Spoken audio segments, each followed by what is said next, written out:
도곡동 7인회는 무엇이고 한남동 7인회는 또 무엇입니까?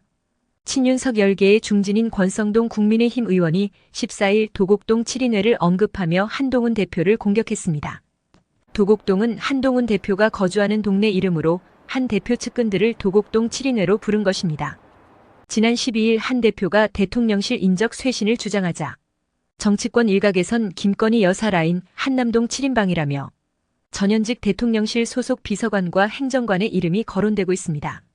한남동은 대통령 관저가 위치한 동네입니다. 대통령실을 향한 한남동 7인회 공격에 대해 권 의원이 도곡동 7인회로 맞받은 것입니다. 권 의원이 14일 페이스북에서 도곡동 7인회로 공격한 것은 한 대표의 발언 때문입니다. 한 대표는 이날 오전 인적 쇄신과 관련해 김건희 여사 라인이 존재한다고 정리하는 것이냐라는 기자의 질문에 라인이 존재한다고 국민들이 오해하고 기정사실로 생각한다는 것 자체가 신뢰에 도움이 되지 않는다면서 김건희 여사는 공적 지위가 있는 사람이 아니다. 그런 라인은 존재하면 안 된다고 말했습니다. 그러면서 한 대표는 권성동 의원 같은 분들이 탄핵 공포 마케팅을 하지 않나라면서 제대로 된 정치, 신뢰받기 위한 정치를 위해서 잘못된 부분은 바로잡는 게 필요하다고 덧붙였습니다. 특히 한 대표는 권성동 의원 같은 분이야말로 박근혜 전 대통령 탄핵에 앞장섰던 분인데 국민들께서 그런 마케팅에 대해 어떻게 생각하실지 모르겠다고도 했습니다. 한 대표가 지난 12일 했던 국민들의 우려와 걱정을 불식시키기 위한 대통령실의 인적 쇄신이 필요하다는 주장은 대통령의 고유 권한인 대통령실 인사 문제를 거론한 데 이어 대통령실 내 이른바 한남동 라인의 문제점까지 정면으로 지적한 겁니다. 한 대표의 발언 이후 여의도 정가에서는 한남동 7인방 실명이 나돌았습니다. 특히 김대남 전 대통령실 행정관의 녹취록에는 김건희 라인을 거론하며 용사는 십상시 같은 몇 사람 있다는 말도 나옵니다. 물론 대통령실의 공식 입장은 대통령실에는 공적 업무 외에 비선 운영 조직 같은 것은 없다는 것입니다. 한 대표가 자신의 실명까지 거론하자 권성동 의원도 반격하고 나선 것입니다.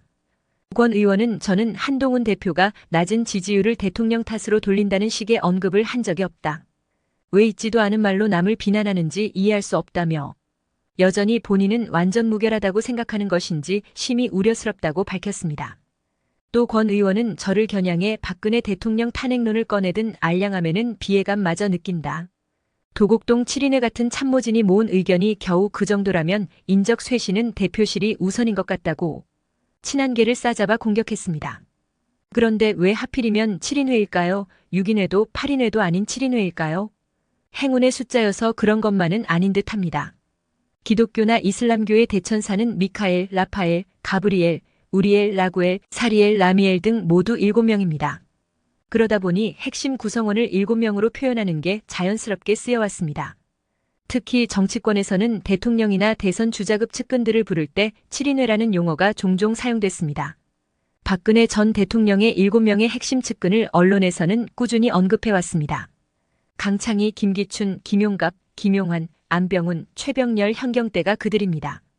이중 대통령 비서실장을 맡았던 김기춘이 가장 많이 알려져 있는 인물입니다. 이재명 민주당 대표 측근에게도 7인회라는 호칭이 따라다닙니다. 김남국, 김병욱, 김영진, 문진석, 이규민, 임종성, 정성호를 말합니다. 이중 정성호 의원이 친명 좌장으로 불립니다. 홍준표 대구시장에게도 7인회라는 말이 따라 붙어 있습니다. 홍 시장은 취임 초 전체 간부회의보단 소규모 핵심 간부회의를 자주 열었습니다. 공교롭게도 참석자가 7명이었나 봅니다.